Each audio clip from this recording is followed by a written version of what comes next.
Welcome to the Ecom Breakthrough Podcast. Are you ready to unlock the full potential and growth in your business? You've already crossed 7 figures in sales, but the challenge is knowing how to take your business to the next level. Join Josh Hadley, an 8-figure ecom business owner and investor, as he interviews highly successful business owners.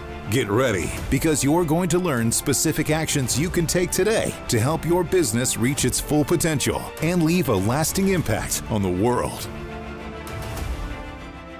Welcome to the Ecom Breakthrough Podcast. I'm your host, Josh Hadley, where I interview the top business leaders in e-commerce. Past guests include Kevin King, Stephen Pope, and Howard Tai. Today, I'm speaking with Chad Rubin, founder and CEO of Profasee, and we will be talking a lot about optimizing Amazon sales, increasing your profits, incorporating AI into your e-commerce businesses. This episode is brought to you by the Ecom Breakthrough Consulting, where I help 7-figure companies grow to 8 figures and beyond. Listen, Chad, I started Hadley Designs back in 2015, and it took me 7 years to get it to an 8-figure business. That's because I made a lot of mistakes along the way that made the path of getting to 8 figures take a lot longer than it really needed to be. There were a lot of distractions or even self-doubts that I had as to whether I could manage or lead a business or whether my brand could become a real brand. I wish I would have had a guide along the way that would have helped me overcome those mistakes or foresee them earlier on in my journey. For our listeners that have hit similar plateaus and want to know the next steps to take their business to the next level, then go to ecombreakthrough.com. That's ecom with 2 M's to learn more. And as a special bonus to my podcast listeners, this month I'm giving away one $10,000 comprehensive business strategy audit session at no cost. All you need to do is email me at josh@ecombreakthrough.com, and in your subject line say strategy audit and tell me why we should choose your business as the strategy audit session that we work on for that month. And if you don't win this month, don't worry, you'll be entered to win for future months to come.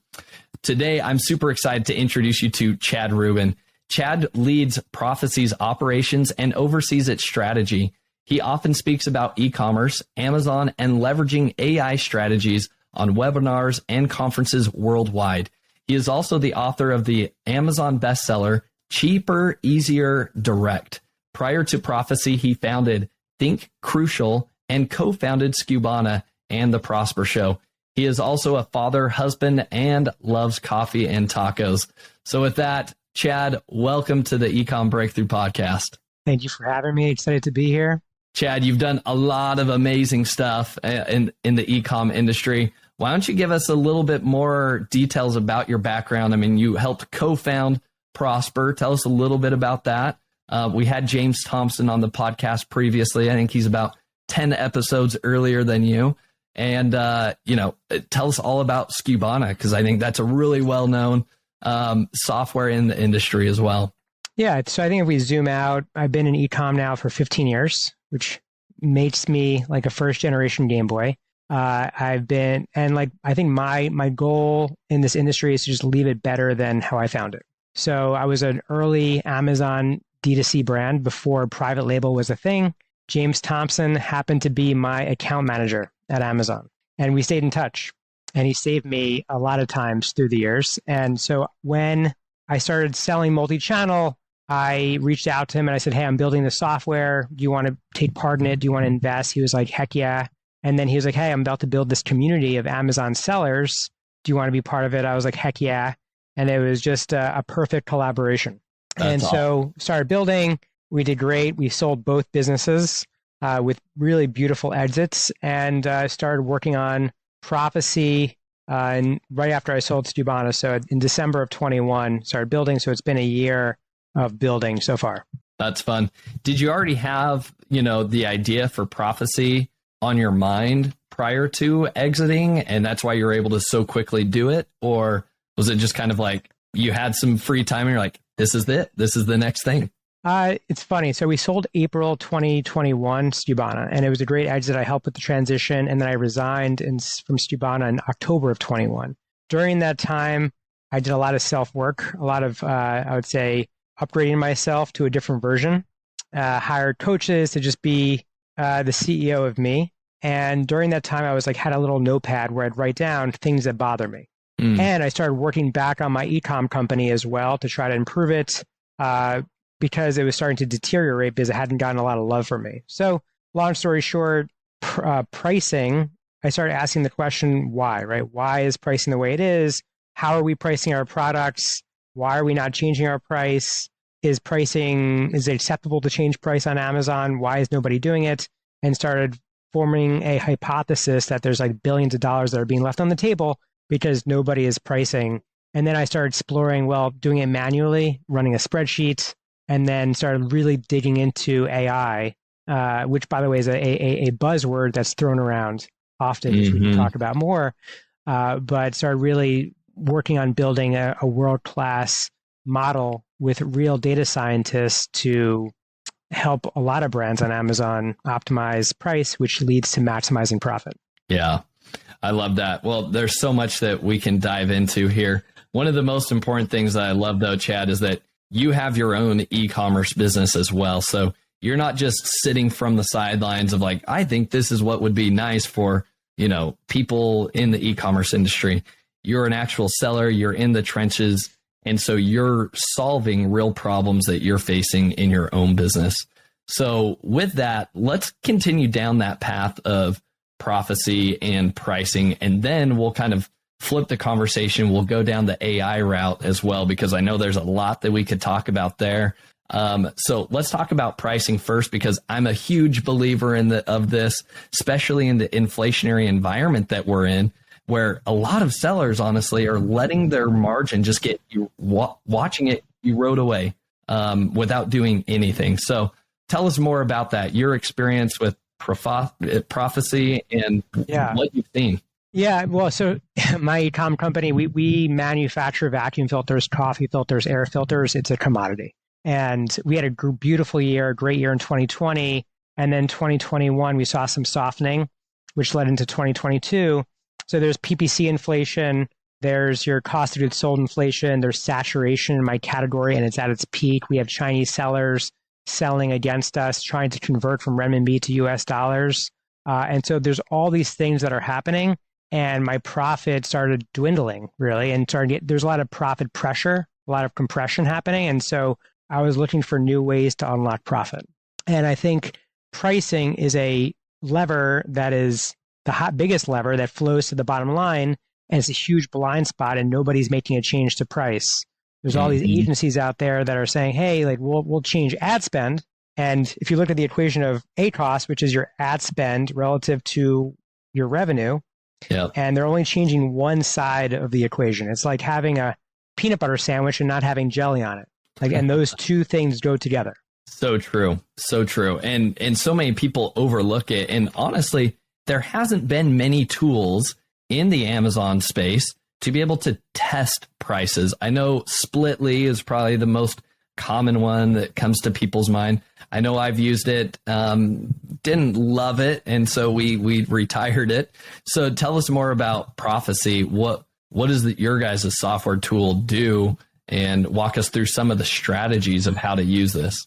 Yeah, sure. So initially I was doing pricing manually. So I would have a spreadsheet. I look at all my competitors. I look at my conversion rate, look at my sessions, and that simply was not a scalable idea, right? Because you can increase price, and then understand what the effect is. There's a knock-on effect to increasing your price, and then you can also decrease price, increase velocity, and see how that affects the overall profitability of your business. And so the beautiful thing about true AI, real AI, is that it's faster than us, it's cheaper than us, it'll make far fewer mistakes if you train it correctly. So my thesis is building an AI-first business with pricing in mind that optimizes to maximize our intention, which is to maximize profitability. Like, what is the sweet spot of pricing across your SKUs? And it's not just making changes in a vacuum, meaning like Splitly was ahead of its time. It was old school software, not leveraging AI, but it wouldn't factor in competition. You can't make changes in an Amazon marketplace that's dynamic without factoring competition. So we're pulling in all these signals, like we're talking about billions and billions of lines of data to figure out what is the signal in the noise to maximize the outcome that we're training the model around, which is profitability. Interesting. So how do you take into consideration seasonality, because I hear you. We've done the same thing for ourselves. We're tracking price increases via a spreadsheet, BSR rate, BSR ranking. And then we're also looking at, the top 100 sellers, right? Making sure that, do we stay in our same, between 1 to 10, or do we start falling out of that if we raise our price? That's been the only way we've really looked at it, plus conversion rate. But for us, we've seen there be a lot of, there's just a lot of seasonality, right? One week, could be, let's say the week before Black Friday, right? And sessions might be down in your conversion rate. Like there's just a lot of people preparing and putting stuff into their, basket. So the conversion rate might be down that week. But then the next week, conversion rate goes up because of, external environment. So how does your guys' software take all of that into consideration? Well, we plug into the Amazon Seller Central API and the Ads API. I believe in the Seller Central API, we can go back 18 months. In the Ads API, we can go back 6 months, but we're pulling all of that in, right? And pricing is not about one signal, right? You're mentioning sessions, right? It's about a series of signals and a series of patterns and unlocking decisions. And it's a series of decisions that need to happen over time to maximize profit. So it's like this supercharged pattern recognition engine. And so we're just pulling in all this information, training the model over time. So we're building a proprietary model. There's nothing that's it's not like a model that we're finding that's on a website, right? We're building everything from scratch. And we're not just using it in our H1 tag on our marketing website. We're actually AI first, and what we're building is working, which is even the cooler thing. That's fascinating. So at the end of the day, is it just tweaking your price on a consistent, is this on a daily basis? It's testing out different prices. How often is it changing prices? Yeah. So these are great questions. So by the way, we're learning and the AI is learning. And the most beautiful thing is that not only are humans capable of self-improvement, but so is AI. And so in our first cohort with customers, we got feedback. And the idea was, there's a saying in software that if you're not embarrassed by your product launch, you've launched too late. And we had serious learnings to happen from our first cohort of customers that we're piloting, including myself. And so we've integrated a lot of that feedback into our second cohort. And so one of those learnings was that sellers and brands don't change pricing often. And so what that means is, imagine you go to Facebook and there's no posts, there's no likes, there's no one that you follow, there's no dwell time on videos. Facebook wouldn't know what to serve you. There's nothing for it to chew on, right? There's no meat to chew on. And so in that same vein, Profasee had nothing to chew on because people weren't changing prices and they didn't know how the market would react to price changes.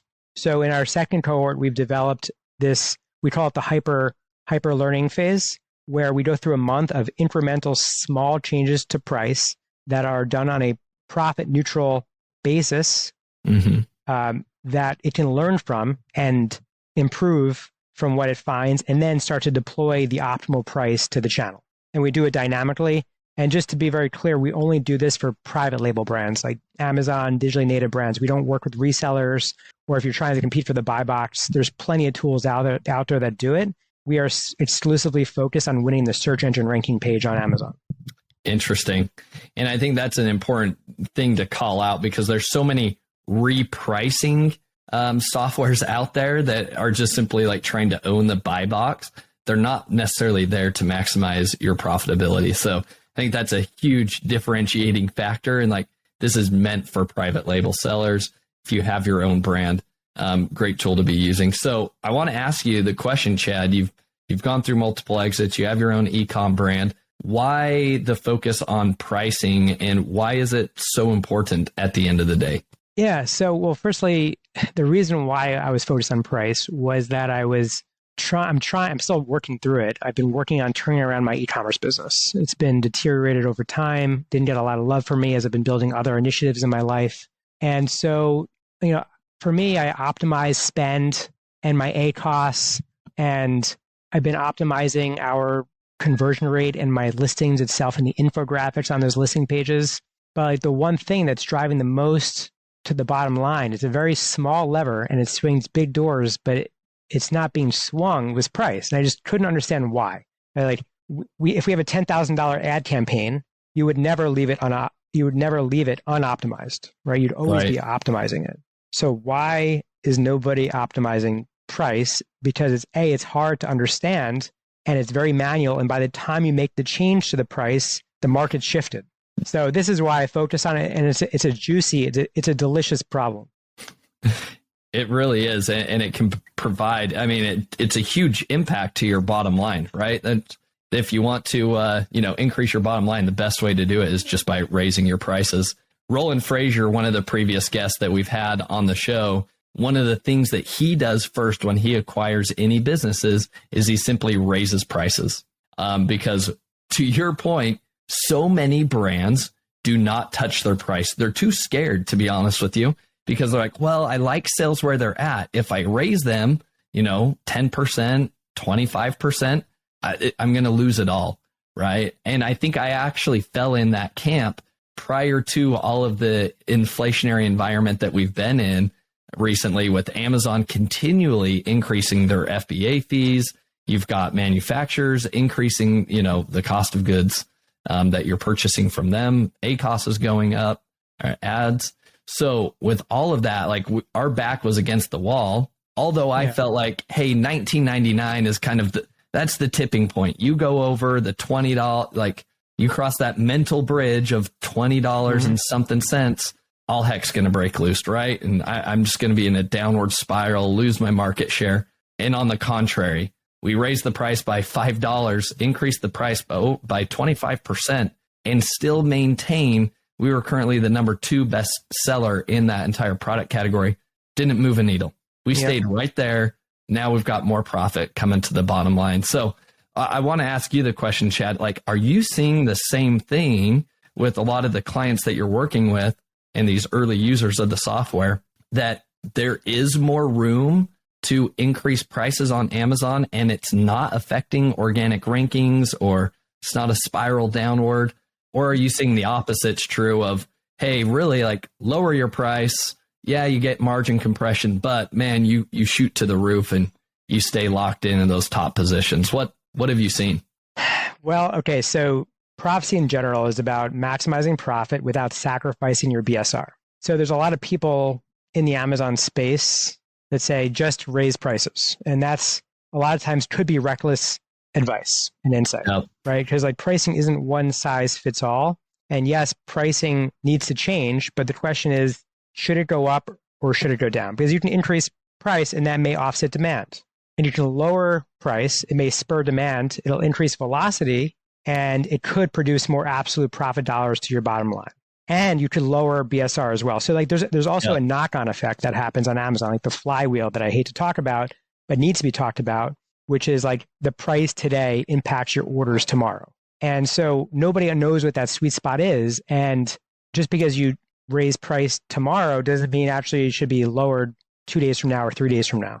So like I said earlier, pricing is a series of changes that need to happen, a series of decisions that happen over time based on pattern in the data. And I don't believe that pricing should be stagnant. I think it should be dynamic all the time. Kind of like Uber Surge, right? Uber has changes of pricing for their drivers all the time. Nobody even knows that it's surge environment anymore, but they know the right price that's going to maximize their profit on each ride. And Amazon sellers don't. Even Amazon, by the way, changes price. So anyway, that's a long way of me saying that pricing needs to be dynamic and it's not one specific decision that needs to happen. Yeah. Well, it's interesting. I started my career at American Airlines, right? And they have huge revenue management departments because pricing is dynamic, right?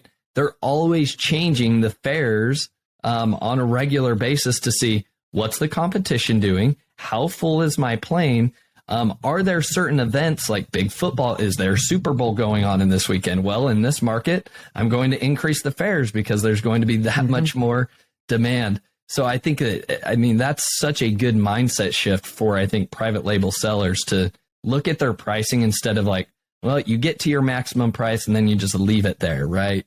And instead, like, you should be dynamically pricing. So Chad, would you mind walking us through like maybe what are some situations? I know a lot of this is AI driven, but like, is the theory correct that like, hey, maybe if your product sells best during Q4, is that when you maximize profits and like the demand's so strong that you can raise prices there because it's your peak seasonality. But then maybe on the off-season times, like maybe that's when you have to decrease your price. I'm just throwing out ideas here. But yeah, what's been your experience that way with dynamic pricing? Yeah. And before I even get to dynamic pricing, I think it's important if there's going to be a takeaway for the community of listeners that are listening. Like when I have my L10 meeting with my team for my e-commerce business, like pricing is talked about, right? Like we made sure everyone is aligned around pricing, and pricing is front and center in our conversation, right? Because pricing has a massive trickle-down effect. Yep. So that's one thing I think that most don't talk about, right? And you sort of tie those departments together.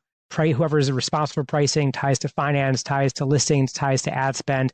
Everything is intertwined, right, and connected. Yep. So connecting those dots is very important if you're doing it manually. As it relates to dynamic pricing, there's all these factors that are flowing into our model, right? So there's signals, there's your own price, there's your reviews, there's your competitor's price, their BSR, your own BSR. We do a reverse ASIN lookup on all your keywords, find your competitors for those keywords. So we're pulling all this into a model, and right now it's informing the model so that we can change pricing that's optimal. Now, before you even begin using Profasee, or even before you even begin changing pricing, you have to know your intention for your product, for your ASIN. So you might be in your honeymoon launch period of a SKU, and like you just want to get rank, and that's not what Profasee's focus is. Our focus is on mature Amazon brands who already have velocity, who want to harvest profit. And so knowing that going in, if you're like, hey, Chad, I want to liquidate product because its expiration is coming up, that's not our focus at the company. And maybe over time, we develop more models to enhance rank or to enhance liquidation. But right now, it's exclusively focused on profit. But it takes ranking into consideration, right? Yeah, or maintain BSR, right? The goal is to maintain BSR. Our goal isn't to maximize BSR. Like the primary goal is to maximize your contribution profit. Yep. Makes a lot of sense. So I would imagine for a lot of our listeners, this is one of the best tools you should be using, those 12 to 24 months prior to an exit, right? Where you want to squeeze the juice and make sure that bottom line is looking as good as it possibly can be. Do you have any case studies of people that have used your software in preparation for exits and all? Yeah, we're working with a ton of aggregators. We can back test our model to see how much money is being left on the table. Like there's a lot of work we're doing behind the scenes. And like, let's just say a 1% change in price could increase your bottom line by 11%. And let's just say that 11% is $10,000, right? You annualize that, that's 120K. I'm just giving you a hypothetical. Yep. And you apply a 3 conservative, right? 2023 number, conservative recession multiple of 3x, and like that's significant dollars in your pocket. Yeah. So we're doing a lot of that behind the scenes, working with a lot of brands that are working towards an exit for sure. That's awesome. Let's turn the tide now. Let's talk about AI. So you've got a lot of experience using AI. Profasee built around AI as well. Can you give us a few examples of ways you think e-commerce sellers should be incorporating AI into their businesses? For sure.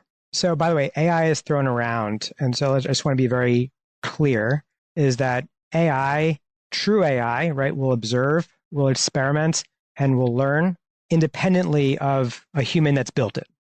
So a human can train it, but then it self-learns and it improves over time, right? That's true AI. So there's a lot of companies in the Amazon space, I'm just pointing this out, that it's human logic masquerading as AI, right? It's just an if-then statement, and that's not AI. So our AI creates its own, being a nice honk in the background. Our AI essentially has nested if-then statements and many nodes of if-then statements to get you to the outcome that you want to achieve. Now, pricing is just like one small part of where you can leverage AI. There's a lot of opportunity, in my opinion, and a lot of green space to innovate in this space right now. And I'm like front and center focusing on it. And one of the reasons why I think AI is going to be probably of most importance in 2023 is sellers need to do a lot more with less. And there's no shortage of insights and dashboards in our space, but then you have to actually act on those dashboards, act and create and like take insights and convert them into decisions. And that's where AI comes in. If you look at some of the top aggregators, they are all focusing, I think to me, there's going to be this focus of the rise of the algorithm in 2023. And that shift will happen. And those that are smartest will be the first to adopt it. And if you look at what's happening in the Amazon space specifically, you look at the biggest aggregators, they have the biggest budget, right, to spend on this stuff. And they're recruiting like crazy to build their own in-house algorithms to make decisions because, well, their decisions that they've made are flawed. Interesting. What are some of the examples? Like, can you give us a few examples of like what type of decisions are they making that are flawed that you think AI could be making better decisions? Beautiful. Yeah, of course. So pricing, right? Spending, ad spend, demand forecasting, listing optimization, even finding out like what characteristics to buy in a company based on what they've learned so far of their mistakes. And again, it's all about observing, learning, and shortening that learning curve. Like it's okay to make mistakes, but it's how quickly the AI can pick up on those mistakes and pivot to maximize the outcome you want to achieve. Yeah.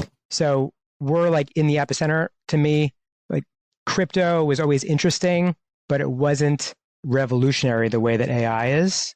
And if you look at, in the call earlier, we were talking about ChatGPT. That to me, when I saw that and I saw what it can do, I was like, it was like seeing Google for the first time when I was in elementary school. Yep, it's very true.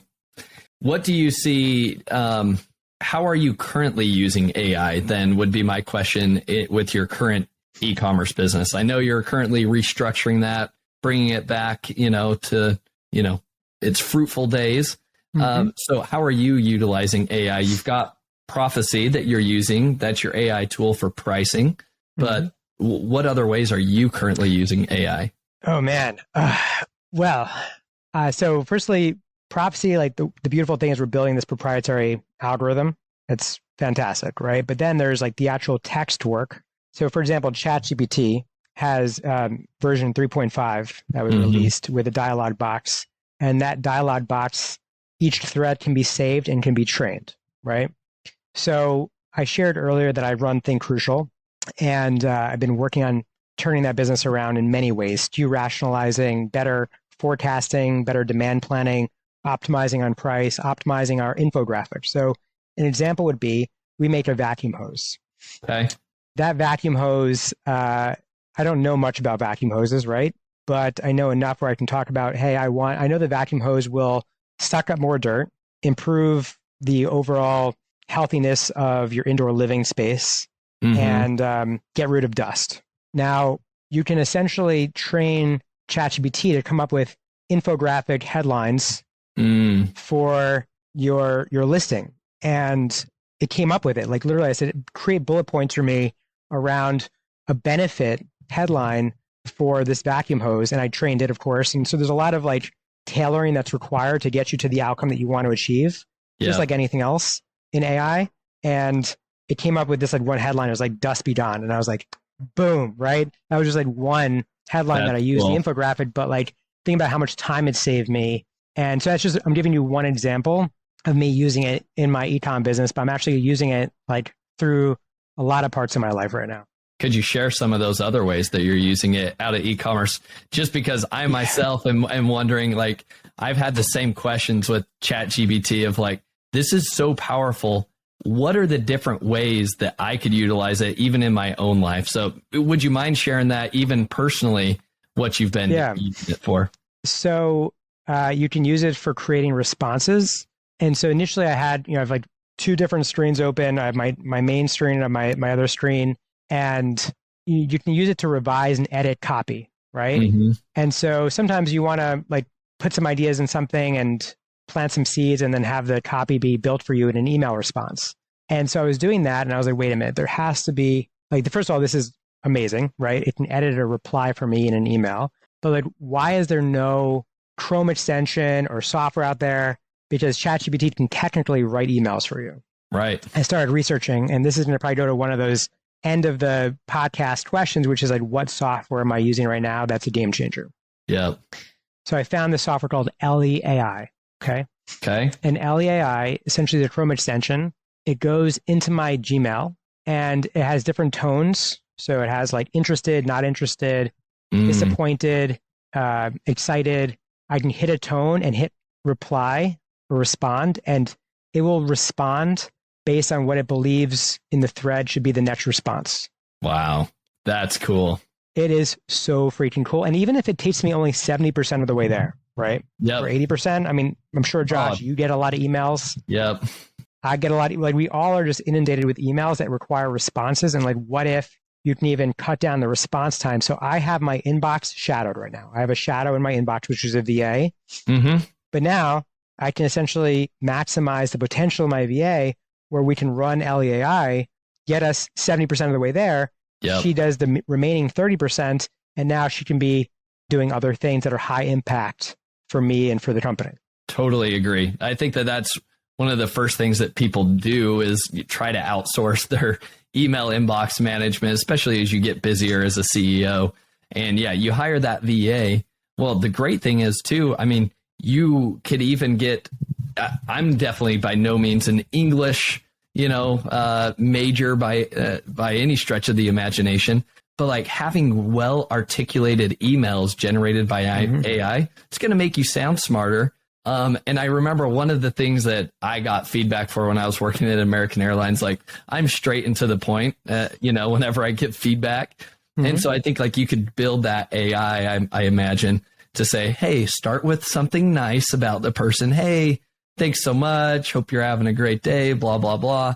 Then lead into your next message so you don't come off as cold, right? To some people. So a few things, like you can train the dialogue box, which, by the way, once 4.0 comes out, it'll even be more revolutionary, but you can use the dialogue box. That's great. This Chrome extension, they have a prompt built in that can train you on your style of writing. So you don't have to keep on retraining the thread. It's really, really fascinating. It's amazing. I love that. So cool. So cool. What else? What else are you using AI for? Well, I'm using, right now I'm actually experimenting with, because remember I said earlier on the call that pricing and spend go together? Yep. And right now everyone's just focusing on like one side of the equation, which is the ACoS. Yep. And they're focusing on so they're saying my target. So before there was these PPC tools, right, that you can set up goals and forget it. Break even ACoS, and that's all, right? Break even ACoS, right? But it's focusing on what you make, not what you keep. And so I believe that there's going to be a shift into your profit on ad spend versus your return on ad spend. I think people are focusing on the wrong metric. And I'm right now working on training models with pricing in mind, because pricing informs spend. Spend doesn't inform price. And I think a lot of people get that twisted. So I'm building my own proprietary system around that. But when it comes to like text, right, content and text, like ChatGPT is just incredible. So, I mean, you can use it really in all walks of life, right, to improve responses. And I'm very short when it comes to text messages. So I'll give you another example, right? I want to have a honest conversation and openly share. Yeah. So I grew up overweight, and I've always been scared about reverting back to that. And so I'm constantly cooking for my family. And now that I'm restructuring my e-commerce business and managing Profasee, which is a startup, I find myself needing more time to get like work done so I can actually focus on spending more time with my family and not cooking. So I was going to hire a private chef, and we have a lot of dietary limitations in my family. So I outlined all these dietary limitations, and it's a lot to the chef to do meal prep. So meal prep once a week for us, and get everything stored in our fridge, and it saves a lot of time. It's worth it. They do the shopping for me as well. So I gave him a list. She came back, created a menu, and I'm super short on text. So I was just like, this is not exciting me, right? That was my feedback pretty much. I probably could have been a little better with my feedback. So she wrote back saying, hey, like based on this, it's not a good fit. I said, okay, peace and love, not a good fit. Surprised at the response, but okay, like give me it was a lot of money. So like, give me fine. Let me get my money back. Fine. And I was like, okay, maybe I was a little bit short with her, but why don't I throw a quick response into ChatGPT, and it can make it even better. That's more thoughtful and more curated based on my initial intention, right? It's about setting your intentions and baking that into the response. And it created the message with a lot more empathy and in much more detail. So that's just I'm just giving you a small example of like the kind of power that's at your fingertips. And then she wrote me back a message, and like, it was great. We ended the relationship in a very healthy way. But like, I have a lot of other things to worry about than my chef who decided to quit. Yeah. Yeah.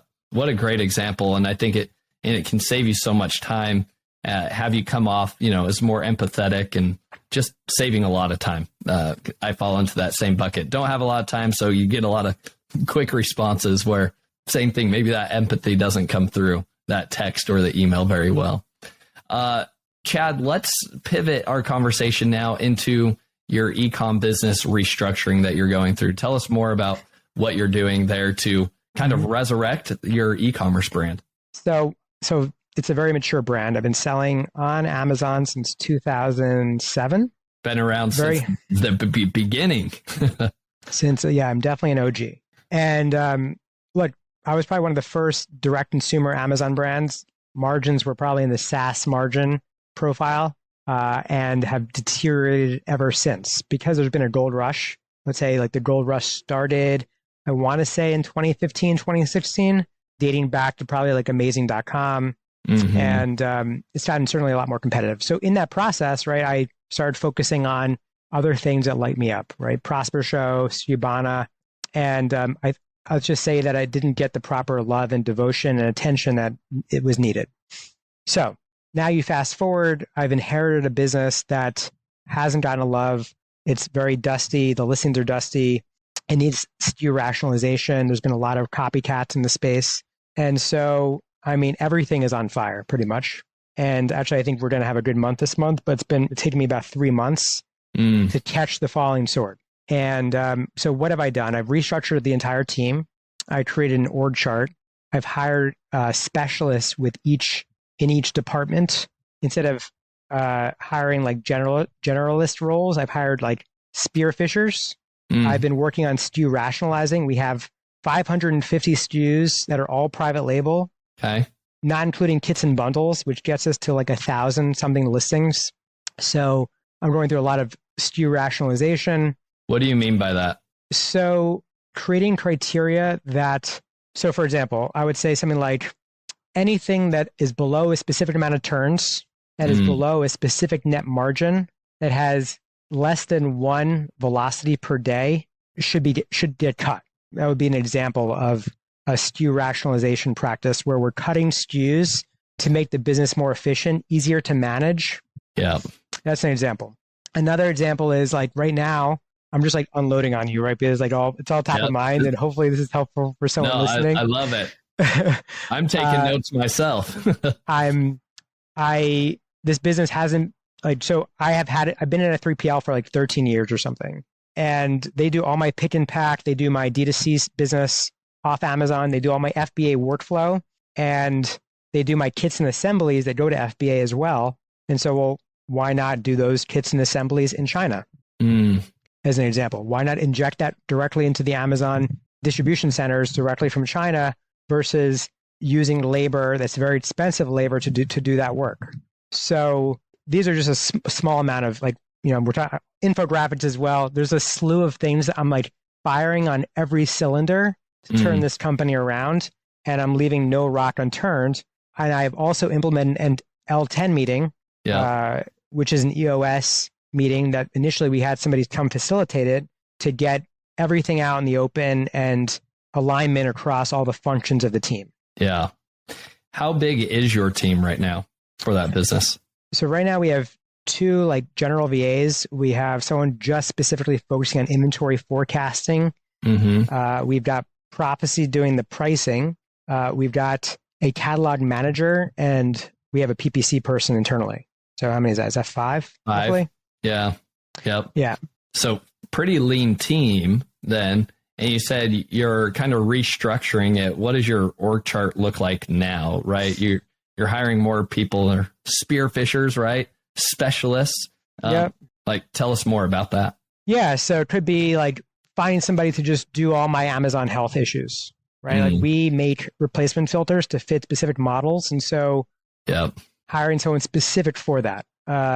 It could be that all my ASINs, believe this or not, were a 1-pack and a 2-pack and a 4-pack were all separate ASINs on Amazon. Well, you know that if you merge those ASINs, you get the reviews together. Yep.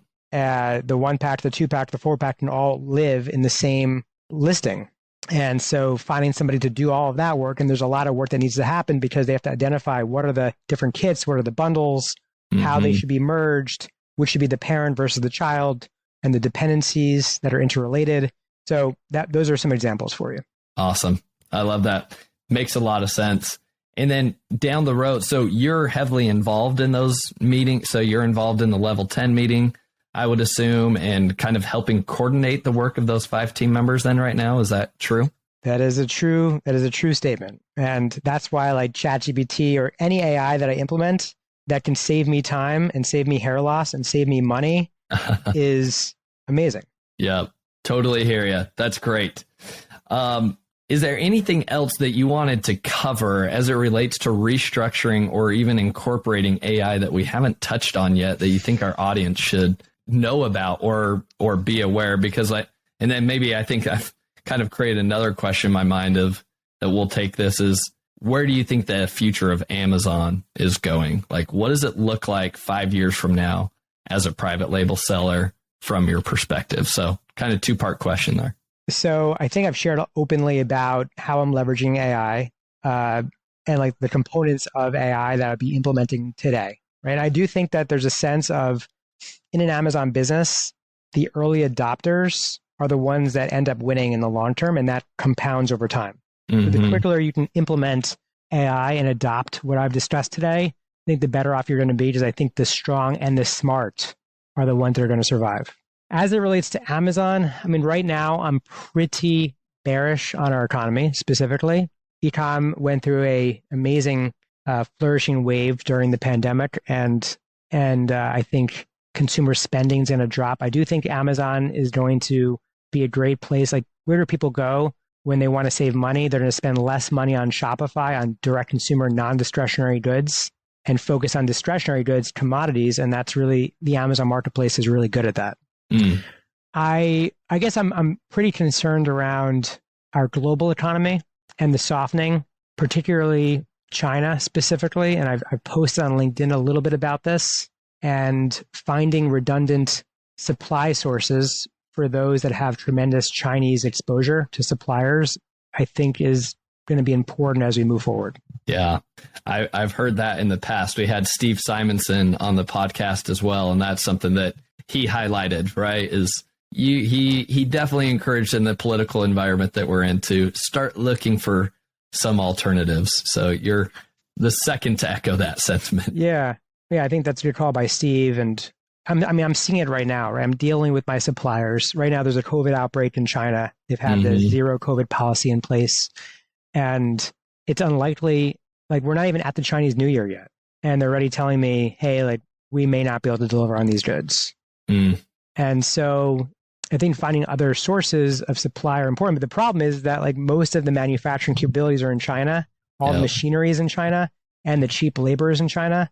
I don't envision that to be the future for much longer because of the one-child policy that happened in China, and they're going to have, say, younger work labor shortages because of that policy they've implemented.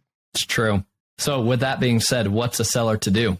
What should they be doing today with a gloomish outlook, so to speak? So I think the CPG companies, right, and edible, like companies that are making things that you can eat, right? That's happening in the United States. And so what do? I mean, you try to find alternate sources and seeing about maybe transferring machinery into the United States. And there are, by the way, tax breaks you can get for machinery. You can get SBA. There's some advantages that you can get by moving production into America if you can, right? And if you don't want to, finding other global sources that maybe can produce more efficiently and for the same price or maybe a little bit more money. Yeah. And that takes a lot of work, right? It takes a lot of research to figure that out. Totally agree. Well, and I have not figured that out, by the way, because I have so much exposure in China with my commoditized items that I have tremendous exposure to that, and that's a big risk. Yeah, it is much easier said than done, but one that I think people should keep at the top of their mind and be prioritizing in their business. So thank you for articulating those points from your point of view. Now, Chad, as we wrap things up today, I love to leave the audience and our listeners with 3 actionable takeaways from each episode. So, Chad, here are the ones that I've noted. Let me know if you think I'm missing something. So, number 1 from our conversation today, you should be walking away with a greater emphasis on profits and pricing for your business.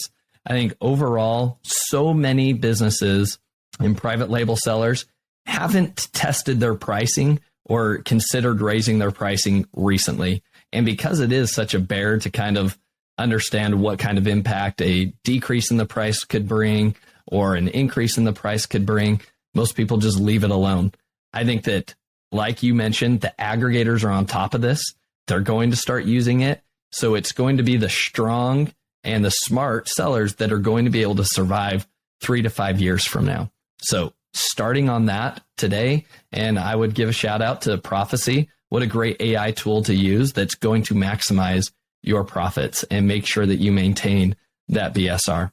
So step number 2, or action item number 2, is think about and strategize ways to incorporate AI into your business today. If you're not the creative and visionary type that love to think about, new business ideas, what I would start off with is task your team to say, hey, with all of the responsibilities that you guys have going on, how could you utilize ChatGPT in your current workflows and see what ideas your team comes up with? I know that's one of the things that I'm going to be tasking my team early on here coming up is how do we incorporate ChatGPT into what we're doing to save time? And then last but not least, the third takeaway is to make sure you've kind of battened down your hatches, so to speak. This kind of correlates with your pricing, but it also coincides with your supplier relationships. And this kind of layers up into, I would say, an even bigger topic, which I would just say is get really clear with your organizational structure and making sure that you're firing on all cylinders. I think it's easy as a visionary CEO sometimes for you to say, hey, I've hired somebody that does supply chain. I'm not going to have those conversations with them, that they're going to run things. What you talked about, Chad, is like that level 10 meeting from the EOS framework is so vital to a business. We've been implementing it. We've had it implemented in our business for a year now, and it helped us run faster than we ever imagined. So firing on all cylinders means everybody on your leadership team knows the direction that you're moving forward with, and you guys are solving issues, because every business is going to have issues that pop up, but you're solving them repeatedly and everybody's on the same page. So those are my takeaways. Chad, anything else you would add? That was, Josh, that was really eloquent. Did you put that into ChatGPT, or was that you off the top? Well, while I was going through here, I was reading through my script. Sadly, I would like to say that I was incorporating AI, but off the cuff. No, that was really good. That was great. That was a great summary of what we discussed and the takeaways for sure. Awesome. Well, Chad, as we wrap up our conversation today, what's been the most influential book that you've read and why? It may seem like a trite example. 4-Hour Workweek was ahead of its time by Tim Ferriss and inspired me to make some serious changes in my life and move off of Wall Street. Essentially, it literally gives you a script of what to give to your boss to work 1 day a week from home. This is before like remote work was even acceptable, and encouraged me to go down the entrepreneurial path. So it was just like a big pivotal book in my life. That being said, I've read a lot of books, but that was definitely a pivotal book. That is a good book. I remember reading that book as well. And I do agree. I think it was ahead of its time, but laid a great foundation for, I think, what we're experiencing now. So it's a good one to go back and reference. Yeah. I mean, I can, if you want, I can mention like maybe 2 other books that are great that I love. Let's hear it. The Almanac of Naval. I think it's called the Navalmanac. I'm not sure if you've been following Naval Ravikant. He's a business philosopher, and he's known for his tweet storm around like business and philosophy. But he's someone like wrote a book about all his subject matter, and it's really great. It's a really great book. That's a good runner up that I loved. If we're talking about business books, The Great CEO Within is a playbook on being a CEO and like covers all the challenges that may come up over time and how to deal with those challenges. I do a lot of self-help books too. So, but these are good business. These are good business books. Those are solid recommendations. All right, Chad. Next question. You kind of already answered it earlier in the episode, so I'm going to ask you if there's any other softwares that people should be using. But what is your favorite or game-changing software that you've been utilizing? Talked about Ellie.ai. Any other AI softwares or anything in general that you would recommend our sellers should be listening to? By the way, it's EllieAI.com. EllieAI.com. Yeah, right. ELLI. And by the way, they don't pay me to recommend this. I'm just a fan, right? And I want to share stuff that I'm a fan of. Other softwares, I'm a fan of Notion. I'm a really big fan of Notion. You can do so much in it. It has, you can use it as a wiki, you can use it as a project management software, you can use it personally, you can use it professionally, and you can use all these templates that are built already for you. So I'm a big Notion fan. I use it both in my software company, Profasee, along with my e-commerce business with different sections. So that's a good software that I love. Outside of that, I love using software, but those are the two biggies that have come across my desk recently. Awesome. All right. Last question. Who is someone or a group of some people that you admire or respect the most in the e-commerce space that other people should be following, and why? So this is a really interesting question. I'm very particular of who I'm getting advice from. And the people that I am getting advice from, I'm staying very close to them. So meaning I'm text messaging them all the time. I'm trying to set up at least weekly or every 2-week conversations. So for example, like Brandon Young, I have him on text to go through things as we both go through things as an entrepreneur. Steve Pope is another one who I keep pretty close to me. So I think if anything, I would encourage people to find the person who can be supportive, who can like really listen to you and give you sound advice. And you run the risk of taking advice from people where the advice isn't so sound. If you ever seen like Game of Thrones, The Hand of the King. And that's why the Hand of the King is so important. And they pull the pin off of his jacket very quickly, or his or her jacket very quickly, because it's all about the people you're surrounding yourself with. Yeah. And so I just would encourage people to take a look at their who they're communicating with and evaluate that and keep those people that they really want to get close to on speed dial. Yep. You are a summation of the 5 people that you hang out with the most, right? And interact with the most. So it is definite wise advice to kind of do some inventory of, who are you spending time with and what type of value are they providing to you? And are they helping you up level your game and your mindset as well? So yeah, there's another quote where it's like, you don't want to be the smartest person in the room. But the feedback that I just shared was you want to be the one that's putting the room together. It's very true. Very true. Well, that's why I have this podcast and I invite people like you done bigger, better, amazing things than myself, Chad. And you've done some incredible stuff. So thank you so much for the insights that you've shared with us today. Chad, where should people reach out to you if they want to learn more about Profasee? Where should they go? So they can check out Profasee, Profasee, profit-you-could-see.com. They can email me directly on my personal email, which is chad@profasee.com. I do post thoughts on LinkedIn, and I try to be vulnerable and open and share. So feel free to follow me on LinkedIn, on Twitter. I'm here to support you and help you and achieve your goals. So thank you for having me on, Josh. Awesome. Well, Chad, thanks again. Thank you for listening. Visit ecombreakthrough.com for more information. If you've enjoyed today's episode, the best way you can show your appreciation is by clicking the subscribe button and quickly leaving a review. See you again next time.